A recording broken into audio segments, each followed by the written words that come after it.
welcome back to another episode of Authentically Divine. I'm your weekly host, Alyssa Davis.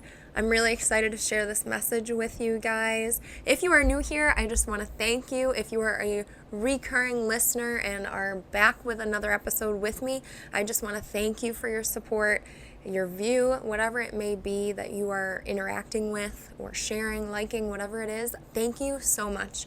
I appreciate it because, like I said in my last episode, my job is to go and make disciples of all nations. So in doing so, for you watching this episode, it's something really important to me because I can get across to more people by having the views or the shares or the likes. So I just appreciate your support. And actually today, I'm going to catch you guys up. Today, I am talking about sobriety. Today is actually my 2-year mark of being sober from alcohol. I am really, really glad to be here, and I was reflecting a lot on the fact that this is a milestone that I did not believe that I could ever have or get to. I didn't even have this thought to come to an agreement of being sober, especially in my partying years, which were a lot. This is the product of the week, though, you guys. This is Just Ingredients Sparkling Electrolytes. You know I love Just Ingredients so much. I'm here to tell you that they just came out with canned drinks, canned electrolytes, and canned protein drinks. Now, this is a strawberry limeade sparkling electrolytes. I drink the electrolytes daily, so when I found out that they had cans coming out, I was so excited. I'm going to read you the ingredients because I'm about to rave over this product, and actually I will be cracking this open because it's good for you, and it is a part of my sober journey of hydration. And I just want to shout out Just Ingredients because their company is simply amazing. Carolyn, if you haven't heard from my other episodes, I absolutely adore everything that she has. She puts out all of these products for health and wellness. She just started creating products for food and drink, and this being one of them. So let's take a look here. The ingredients are water, organic strawberry, citric acid, which is stemming from cassava root, potassium citrate, which is an electrolyte, magnesium citrate, which is another electrolyte, coconut water, organic, by the way, sodium chloride, which is another electrolyte, calcium citrate, which is another electrolyte, lime extract, stevia leaf extract, which is also organic, and organic monk fruit extract for the sweetener. I really enjoy the fact that she uses stevia leaf rather than just stevia the powder. Stevia leaf is supposed to be actually more beneficial for you than any other sweetener alternative. And I'm going to do a little review here, even though I have drank this already because it's so good. It's just so good. You know when you have something that has a sweetener alternative and it just has that aftertaste that sits in the back of your mouth and this does not have it at all. And I love these. But I had to shout out Just Ingredients because I love their products so much. But I already posted an episode 2, which was when I was 8 months sober. And I wanted to go into the details about now being 2 years sober to this day. So you guys are going to see this a couple weeks after I've recorded. But I really was thinking, what do I want to record? What do I want to tell you guys? How do I want to talk about it? And it's been running my mind all day. The Lord obviously impressed upon me for this moment to share. And I'm really grateful for that. And I want to make sure that everything that I do for the podcast is going to be authentic. If I'm not walking through it, I don't know yet in this journey if I will be speaking about it, but rather everything that I speak about or proclaim or teach in a sense when it's referring to the Bible is all about my life's experiences and what I'm going through and what the Lord is changing in me. And so if you are new here, welcome to some humor because I do like to be goofy on this podcast because it's my own. I like to just be authentic, as we know, authentically divine. But I'm also a Christian. I proclaim Jesus Christ in every single episode. I love him. My job is to lead you to think a little bit differently than you have been taught and just kind of open your eyes and just show my experiences in life and see how I've gone through these things. And, I come from a place of love and I came from a lot of pain. And now I have a sober mind because I am 2 years sober now, and I really just, I want to help people. I want to make their day. I want to make them happy. I want to show them that they can empower themselves to be the best versions that they can be. And it simply just takes grit. It takes the time to think about your decisions and what you do in the day-to-day. And so I'm going to dive into that message, but the overarching theme of today is from 1 Peter chapter 5. And it's a Bible verse, of course. It is 1 Peter chapter 5, verse 8. It says, "Be sober, be vigilant, because your adversary, the devil, as a roaring lion, walketh about, seeking whom he may devour." I am obviously focusing on the be sober part, but be sober, be vigilant. So be aware. And this is saying, on the contrary, if you're not sober, you cannot be vigilant. And vigilant meaning being aware of your circumstances. And I've talked about that in my second episode when I had spoken about being sober for 8 months. I want to compare and contrast to how I feel now versus what I said in episode 2 and go over the details because, again, I'm reflecting and I see that there's been some changes. My attitude has changed. I want to go into that. So I want to set the tone that it's going to be about be sober, be vigilant, because your adversary, the devil, as a roaring lion, walketh about, seeking whom he may devour. As you guys know, today is my 2nd year being sober. It's really crazy when you think about the fact that I spent all my years a little bit, like I don't even have like a party year, like a party time frame. I don't have a certain set of time that I was partying. Like I've heard people say, oh, my party phase was like 2018 to 2019. I'm like, my party phase started in middle school all the way through until I was 25. A little bit after I turned 25. So looking back, it's like, wow. I mean, it's, out of that amount of time, I'm only sober 2 years. My life has transformed in ways that I cannot even form to words, but I'm going to do my best here. 2 years of being sober. It has actually, so when I first became sober, it was when I turned 25, right around that time when I met my boyfriend. I was trying to do better for myself. I had such a strong grip of going out and partying, and I didn't realize what I was doing. You know, I was operating in automatic mode. I was doing everything that I was doing beforehand, even though it felt like I was really trying to get myself out of it and do better, because I had this drive in me that I just knew something was wrong, something needed to change. You know, I love character development, and as you watch my podcast episodes, you can see and hear in the tone and the way that I structure my life based on what I'm saying and how I live my life. I really enjoy being able to change. It's been something that I absolutely love, and you know, it's hard because we as human beings like to be consistent, and when you are walking with the Lord more so than walking by yourself, the Lord changes you. He changes everything about your life. And that leads me into the point of when I had first became sober, the Lord was not something that I proclaimed. He was not a name I was proclaiming. I just knew that I could no longer drink alcohol because it was hindering my life.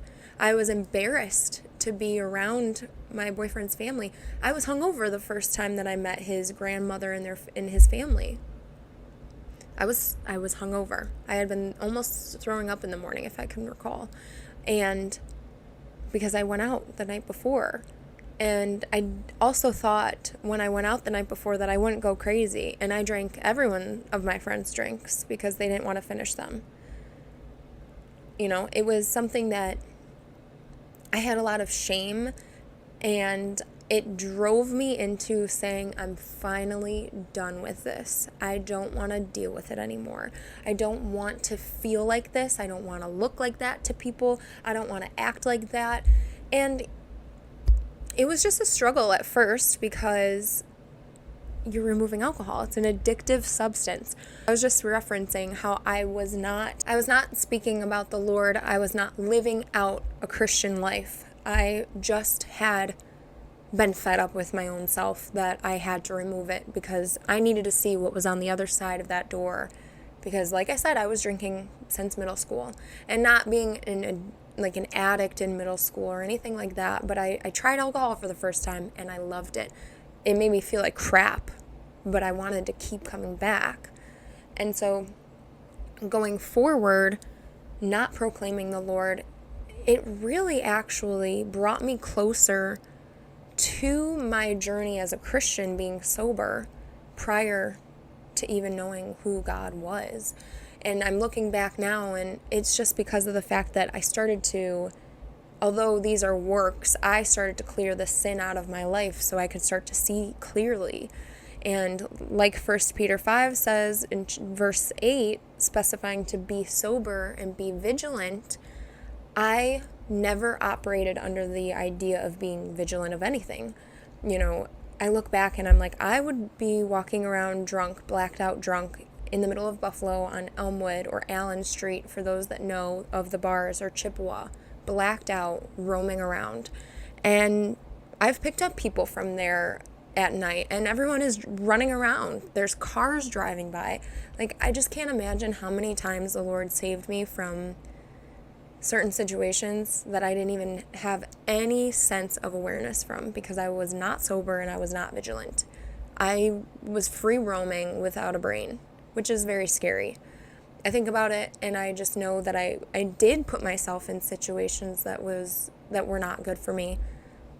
And I was in areas that were not good for me. I was in places that were not good for me, around people that were not good for me. And I somehow made it to be able to tell you this story. I praise the Lord for that. It's hard to kind of go back and look at it because I feel as though I'm so different. But this is a part of my story, and it's going to always be a part of my story. And so I did want to just mention to you that in the overall theme here, when I started to clean up my act, I could see things a little bit differently. And I wanted to emphasize and apologize in a sense because of the fact that my episode 2, my first episodes that were out, was episode 1 and 2, the intro and being sober. I want to reflect on the fact that in 8 months, when I had posted about the podcast, I visually can see myself still having a hard time with acceptance of the fact that I was sober. And the reason I say that, and I apologize because I may have come off harsh on those episodes, that one specifically, talking about the greatness of sobriety, I had this negative tone about it. I think because at that point in time, I was pissed off at myself for having gone through that for so long, and I didn't accept that I was able to start changing. And this is why it's so beautiful, actually, that I was told by the Lord to do a podcast, because I can have those moments of reflection and be like, whoa, now I'm more free than ever. 2 years in, I'm like, I've never been more free in my life. And that episode, I did have a tone. I had this scrunched face almost, you know what I mean? And I just felt as though I was disappointed in myself and ashamed of the past. But I can also see that I was still living in that sense of being bored with not going out on the weekends and not seeing my friends that I was really close with, because we would just go out together. And I also changed my entire life when I stopped drinking, because that's a fast-paced life. Time goes by fast, as I mentioned in that one. Your stress levels are higher. You don't, you have more, you turn off these main centers of your brain, and then they come back firing at you really hard the next day. The care button. If you could, you turn off the care button when you get drunk, and everything else is a woo, and then the next day you get hit like a train with this overwhelming feeling of what happened. And that would happen to me. Like I said, in middle school I was drinking. So middle school to 25 years old, and then cutting off alcohol, I would say my body was like in ultra shock. And I was drinking every now and again. I was even casually drinking, but I'd still, every time I would drink, I would get blacked out drunk for the most part, unless I just only had one and I would go home. So those episodes, it was showing that I truly was struggling still, I would say, in the sense of just trying to figure out my life. In that episode 2, being sober, I really wanted to share that with everyone because of the fact that I was living out the change, and it was like so fresh and so new, even 8 months in. Now, that's not meant to discourage you. That's meant to inspire you, because I'm looking back and I see it, and I'm able to look back and be thankful that I still kept going. I did not drink alcohol again. Those moments that I may have had of frustration with the boredom on the weekends went away very quickly, shortly thereafter, just so everyone knows. I am so grateful for the amount of time that I have on the weekends and making sober choices. It's very beautiful, and I'm going to continue to share. But I did want to just reflect on that. If you want to see the transformation, it's going to stay there. Episode 2, I'm not ashamed for the way that which I acted or spoke, because that was real to me at that time. And as this podcast progresses, you will find that my tone may change. You may find that me as a person might change into something you didn't see on the previous episodes, because I want to be the change that I've always felt that I could be, and it only happens when I am with God. And therefore, sticking to the Lord and His plan for me is exactly what I'm doing. And I just thank you for having seen that potentially. If you didn't, go right back ahead and see the difference for yourself. But we're going to dive in a little bit further about my choice to be sober, and as to why and how great I feel in comparison. Because now I have a further zoomed out perspective from that past self. I can speak to what I'm doing now with so much love and light that I didn't have or may not have experienced when I was 8 months sober. So we're going to move on a little bit, but I did want to specify that for me, removing alcohol became, like I said, I was fed up with everything that I was doing. It was enough. I was so fed up with myself that I had to stop. And you'll find with anything like that, you'll find with any frustration, it really is hard to stop. You hear the same thoughts of like, oh, this again, or you just feel awful, or it just is like this empty feeling. And I had one too many of those feelings. I was done, especially because when you start to want to do better for yourself, it's easier to see what is around you that needs to go, what is no longer serving you. And it might not be very clear. You might have like fog over your glasses as you're trying to clean out everything. You might have a box that you can't see that's still in the back and it's got to be cleaned out, but you're still facing forward, and it's something that may not be clear as you walk the path. But when you remove something that is hindering your life, or you just keep telling yourself the same thing, and it's an encouragement, not a shame mongerer. It's not this, you are bound to hell, this type of like behavior in your mind. But if you are to listen and hear yourself, like we were made from God. His Spirit resides around us. He can encourage you. And, I just knew, even though I wasn't proclaiming the Lord, at the time, the reason why I was called to be sober and to finally remove the alcohol is because the Bible says that that is the way that we're supposed to be, which means that Jesus was speaking to me. God was speaking to me to strengthen me and to stop so I could start to see more clearly.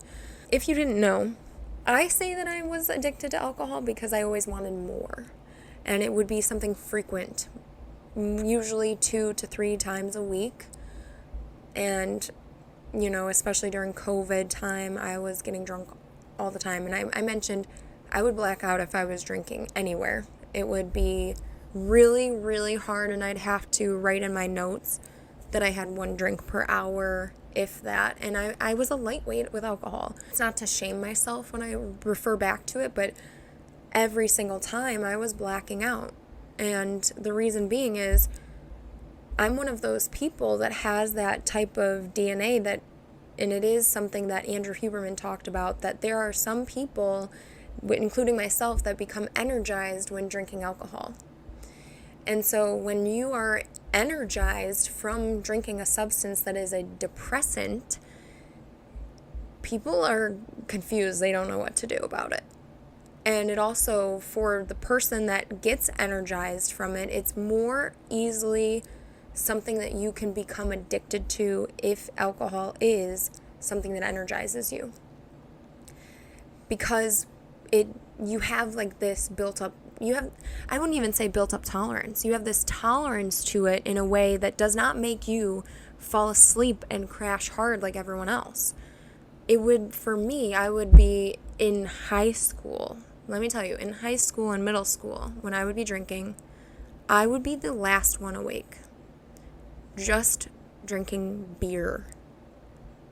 Okay, so someone that is underage, and yes, maybe you have more energy as a kid, but let me tell you, it carried out till I was 25, till I stopped. I would always be one of the last, if not the last person to be awake. And we're simply talking about alcohol. I am not talking about adding in any additional substances. Strictly alcohol energized me as though I had a Monster or I had a Red Bull. Everyone else in high school would be falling asleep. People would be doing goofy shenanigans before they fall asleep, and I'd be sitting there still drinking, calm, ready to go. Maybe I was goofy. Maybe I wanted to play beer pong. I was awake at all hours. And being basically nocturnal off of alcohol, essentially. And that's a dangerous place to be. And if that is you, I think that what I'm about to go into next is just some serious self-reflection. Because for me, having been energized off of alcohol, but yet still blacking out. So my body wouldn't be shutting down when I'm blacking out. My body would be going. I didn't stop when I would be drinking. There would be people that would black out, then they'd get sick, or they would be sleeping. Me? Nope, not my story. I would go. I didn't see through my eyes. I was awake though, and I kept going, and then I would eventually, the alcohol would start to wear off, where I would then come back to, and everyone would be basically asleep by the time that I'm coming back to, and I'm still ready to go. I wouldn't be tired like that. I would be tired, don't get me wrong, but there was something in me that was like fighting it. Have more. Drink more. Keep going. You're awake. Keep going. And when you get energized off of alcohol, or you are someone that is addicted to alcohol in the sense that even if you're tired, you just keep going until you cannot go any longer, whatever the case may be, getting drunk is allowing the addictive nature, if not the addiction to alcohol, to stop you from making rational and sober and vigilant choices. And for me, I didn't know how to get off the party bus. Like I said, I'd be awake till 7, 8 a.m. and whatever. I'd be awake just drinking alcohol. I'd be ready to keep going. And that started in high school for me. That was something I can recognize that started in high school. And I didn't know it was a problem. I didn't know that meant that I had some genes that could lead me to being an alcoholic. I didn't know that. Why would I? Everyone else is drinking. Everyone else is having a good time. Mine just looks a little bit different, but I'm still partying with them. Why am I different? Even if you're not different, alcohol and alcoholism is the leading killer of our country, America. It also just hinders so much of your life, and I can only say that because I'm farther away from it than I've ever been. Being energized off of alcohol and not knowing how to get off the party bus leads you to not knowing when to leave the bar. It leads you to not knowing how you're going to get home. It leads you to not know where all your friends went.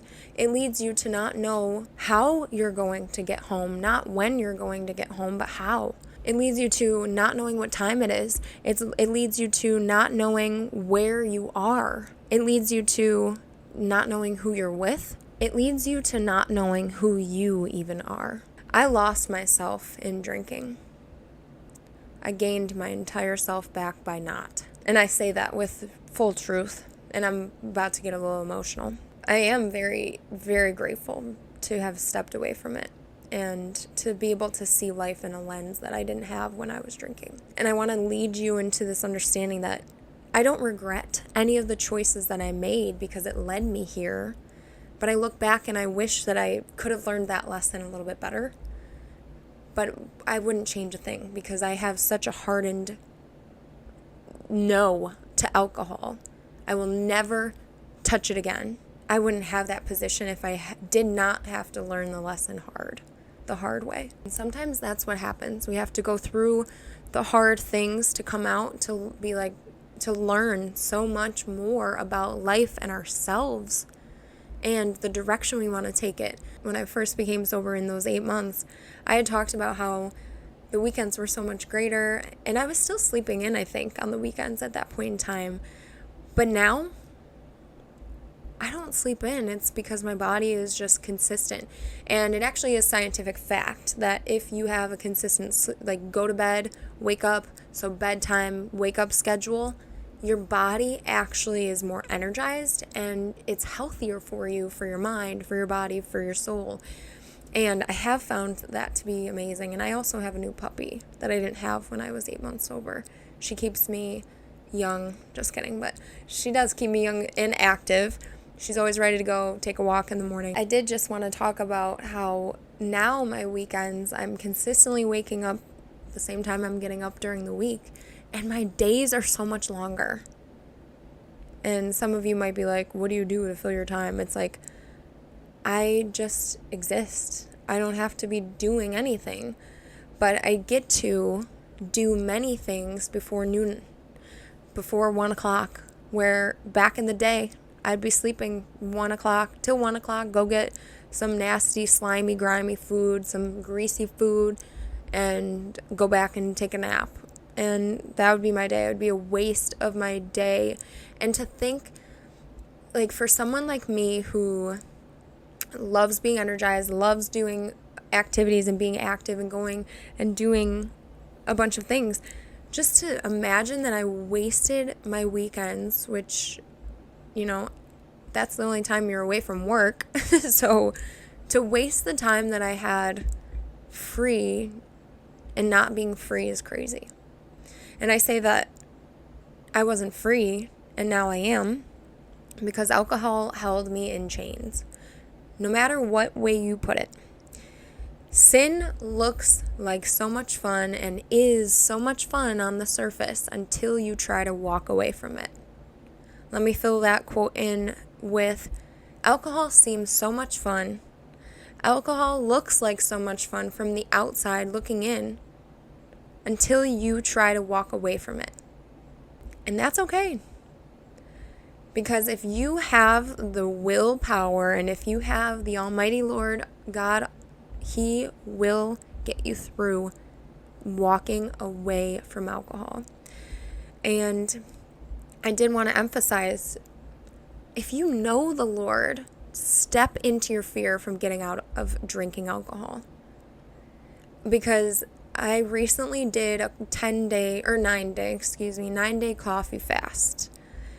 And if you follow my Instagram or you know me, I love local coffee shops and I'm always getting coffee. I have coffee. I was having coffee probably every single day, even weekends, which some people may not find it to be a problem. But if you cannot tell, I throw myself head first at everything and then I learn about balance afterwards. I'm going to do a great episode about that, so stay tuned.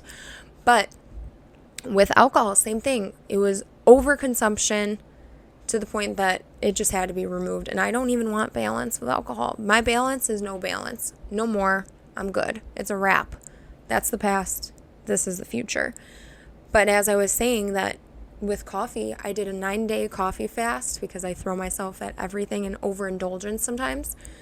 I literally was nervous before I stepped into it. I was thinking about it for a little bit. I was thinking I should just fast. I should just and fasting meaning just removing it for a certain amount of time or forever, however you want to look at it, whatever you want. But you could do one day. I did 9 days because I just did 9 days. I didn't have a set plan. But I was thinking about wanting to do it and remove it, and I just stepped into it, and I didn't drink coffee for 9 days. I didn't drink it for that first day, and I kept thanking the Lord, because I thought in my head I would not be able to work that day. I would be so sluggish, not alert, not aware. I thought I'd have headaches, debilitating headaches. I literally was thinking, which was not from the Lord. It's the adversary, the devil, looking to prowl around and devour. He was trying to devour me, to have fear, and my fear set in to remove coffee from my life, okay? Let me just say, whatever you're trying to remove from your life, do not have fear from removing it from your life, because that fear is trying to keep you more bound and keep you in the same position that you've always been, because it's easier to keep you quiet, to keep you still, than to allow you to be free.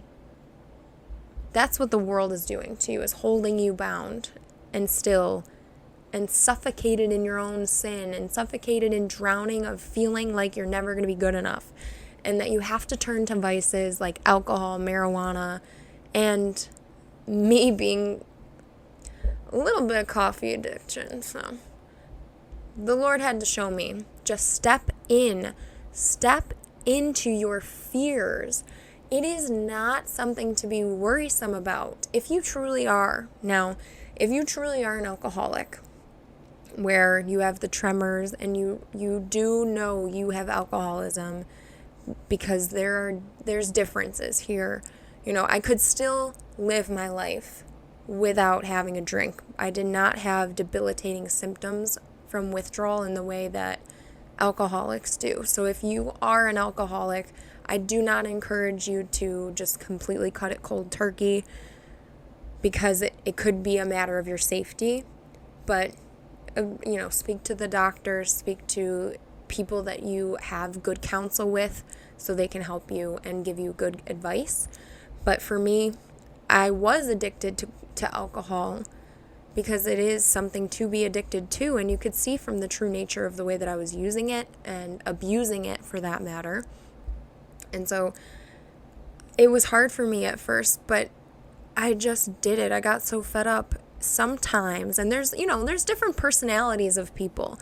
There might be that person that's they don't even ever get too close to overconsumption, where they can balance out life very well, and they can be sober, and they can be vigilant. And I want to emphasize too that there's another different personality type other than the person like myself that gets energized. There might be just someone that enjoys getting drunk. And that might be your story, but it definitely is not mine. And in the Bible, we can also, if you are a Christian, nowhere in the Bible does it say that you need to be sober, in the sense of, it always says be sober-minded. It does not say be sober. And because there is permission for people, Christians, to drink alcohol, it does not ever mean overconsumption to the point where you are not vigilant. It might be 110 pounds. Them to be sober and having a drink or drinking would be one drink. Someone that might be 200 or 250, if they're a Christian and they can have multiple drinks and they're still sober. It's all in accordance to how you are as an individual. It does not say you can have one drink, you can have two, you can have three. It does not say that you have to be cold turkey from alcohol and you never touch it again in your life. But as a Christian, for myself, I don't have that balance. I don't want it in my life. If it is something that is hindering me so much that there is no sense of balance with it and I've over abused it, do not even have it in your life. That is what I was telling myself as I was like, okay, you know what? Time to move on from this chapter. It is no longer serving me.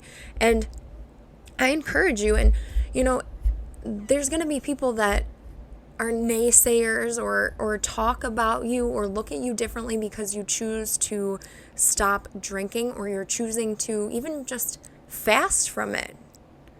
What is there to lose if you were to just fast from it for a week? What is there to lose if you just fast for 2 weeks, 2 months, 2 years?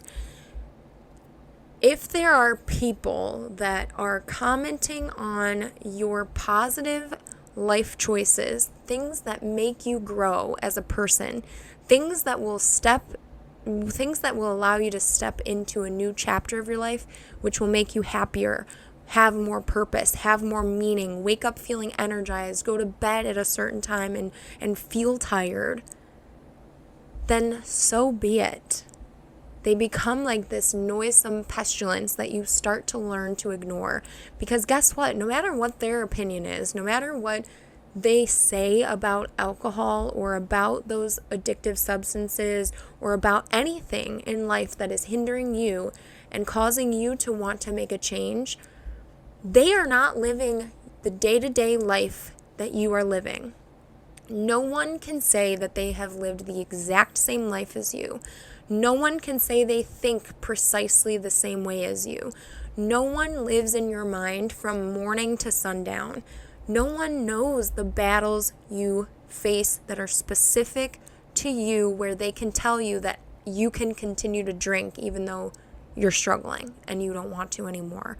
Or the people that say that you can go and do this and, like everyone drinks. Why don't you just continue? They don't know what you're fighting or what you're fighting for. I was fighting for liberty of my own body, liberty of my own choices, and liberty in just being free. Like I said from that quote before, sin, including alcoholism, drunkenness, any of those behaviors that can even stem into just any of the sins, essentially, or just something, a bad habit, swearing, any of those things, if you try to get away from them, then you really start to see the shackles and the grip that it has on your life to try to stop you. And for someone like me, I am a fighter. Like I said in my other episodes about me building body armor up, I have this mentality that if anything, including myself, is trying to stop me from getting further to where I want to be, it's going to be smashed and cut off. I don't have time for that, okay? And my tone is changing because I'm starting to show, I do not tolerate that. I warned myself once, I warned myself twice, and then look, 5-10 years later, I was still getting drunk. Don't you ever get sick of hearing yourself want to do better and you just don't? Look at really do a self-reflection in the way that what is truly stopping you? Because I saw there was a quote recently from C.S. Lewis that I had seen that some people say they want to change, but they are not willing to actually do the change themselves, because if they did want that change, it would happen. Some people actually just say things to say it because they know they want to do it, but they don't have the willpower. And, that was me for 10 plus years, so please know I am not shaming you at all. But I want to encourage you that if that is you, if that version of you is listening and hearing me and watching me, and you're saying to yourself, I've said the same thing about alcohol for so long, I don't know how to get past it. My prayer for you is to just stop. Jump right in. Don't even allow your human mind to think about the consequences of your actions, because you don't think about your consequences when you are drinking alcohol and getting blacked out drunk. So why are we thinking so much about a good change? It's fear. It's not us. It's the enemy trying to devour us, the devil. Because as a Christian, you recognize that What is from God is something that frees you and does not keep you bound and allows you to live a life of purpose. And if there is something trying to, it feels like it's like this like hand trying to latch onto your leg and pull you back down as you walk. Because that's what it is. Addiction and things like that, it really just tears you down from the freedom that is your life that exists outside of it. And further encouragement, I was reading C.S. Lewis's Mere Christianity book, and he talked about chastity and removing sex or just being pure in the way that you do not have sex before marriage. So he said that, and this can pertain to everything, but when you remove something of temptation, you become hyper aware of, and I'm just summing it up in my own words, but when you remove temptation, I'm going to say alcohol because it is a temptation. It's addictive. When you remove any sense of temptation from your life, you become innately aware of how tempted you are in certain circumstances, and you can more easily, because you are vigilant, you can make choices to deny that pleasure or the temptation that is arising. And I want to explain if that does not make sense because it's a little bit tough to understand, I think. But so someone that is an alcoholic, for example, does not recognize the patterns within themselves of if they walk by a bar or if they walk by a liquor store or drive by one, they want to go in. It just becomes something that they don't think about anymore. It's something that is, as humans, we are habitual. So that habitual action does not have a thought process associated with it anymore. When you get to a certain point of removing such temptation, for me, in this episode specifically, when you remove alcohol, you can see as you further take yourself away from it, where the temptations are. Like, for example, at first my journey was to stop going out because the temptation of just being around the bar areas would have put me to continue drinking, right? That's kind of obvious. Like, when you stop drinking, you don't put yourself in those same situations because it has to be vastly different of an environment so that you can start a change and not go back. Let's go down the line a little bit further progressively there. Family parties for me. I stopped kind of going around some family parties because I wasn't going to the bars anymore. So then family parties where people are just drinking, it became something that I was more aware of, like, don't want to be around it because I'm going to be tempted.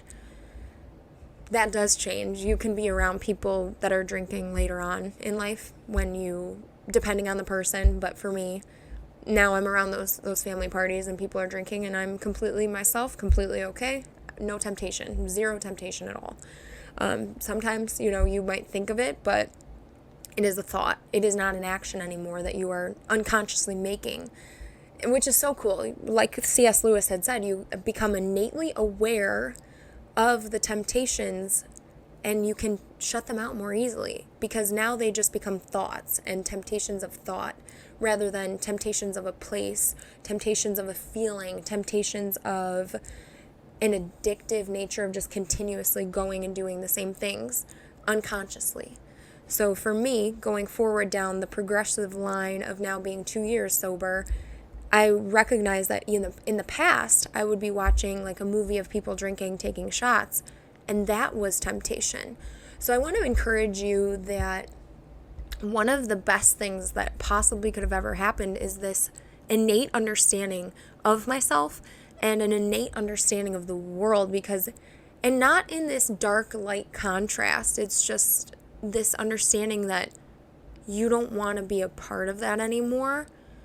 And it's just a contrast to what you want. And I'm not shaming those that drink. I come from Buffalo, New York. I live in Buffalo, New York. We have people that are being smashed into tables at Bills games. Like, it is a very big recreational utilization for this area. So I speak on this to show that it doesn't have to be like that for you. And further encouragement, it's like, I am just so joyous every day. And it sounds so goofy, but To think that I would wake up every day and full of shame, regret, sadness, wanting more out of life, feeling this heaviness of oppression, depression, all of that, anxiety. An anxious thought tries to stem its way into my mind, and I can use the Lord Jesus to stop it altogether. And it brought me closer to God. So if you are a Christian or if you are trying to find the Lord, remove alcohol from the equation altogether. Remove marijuana. Remove those types of things that are addictive, that have control over your life, and you'll start to see things clearly. And I pray for you to find God, because it's just, there's nothing else in this world that feels the way that it feels to be with God in His presence and to live for Him, because we were created by Him. And so a little bow on this here, but in the beginning talked about some reflections here. I'm just kind of recapping some reflections. I talked about just ingredients and how I love these, and these cute little cans, I love them. They have these, but really, I just love just ingredients so much. These sparkling electrolytes. I pray for you to be able to feel the freedom that is when you are able to see a past version of yourself and have no relation to that version except for the fact that it really was you back then. But everything else changed. Same body, different everything. It's truly a remarkable feeling, and I could not have done it without Jesus. And all those times that I broke down and was struggling and needed support, and I thank my family, my boyfriend, my friends for the encouragement, because it really is beautiful to be sober. I can step into the fear of thinking I'm going to have a coffee headache, whatever. Step into your fears, because what is on the other side of that is a life that you've never lived before. That's so exciting. That's so exciting. Use that little bit of anxiety, which scientifically or psychologically, a little bit of anxiety is actually good because you can use it as motivation. A little bit of anxiety can be used as motivation, and if you allow yourself to use anxiety like it's like this energization, that's what I used to do. Is use that energy of anxiousness, the heart rate speeding up, use it to motivate you to burst through the wall, run through the wall, and break those chains off. And it's easier to do any of these things when you have the Lord Jesus Christ. So I pray that you hear this message with love and delight coming off of my lips, this love and delight that is my life because of Jesus. And I pray that you read the Bible and have hope that God will meet you where you are, because you are exactly where you're supposed to be. And if you are listening to this and that's exactly where you're supposed to be, praise the Lord and hallelujah. Amen. And I just thank you for being a listener. My name's Alyssa again, and thank you for your time. I hope everyone has a great week ahead. God bless.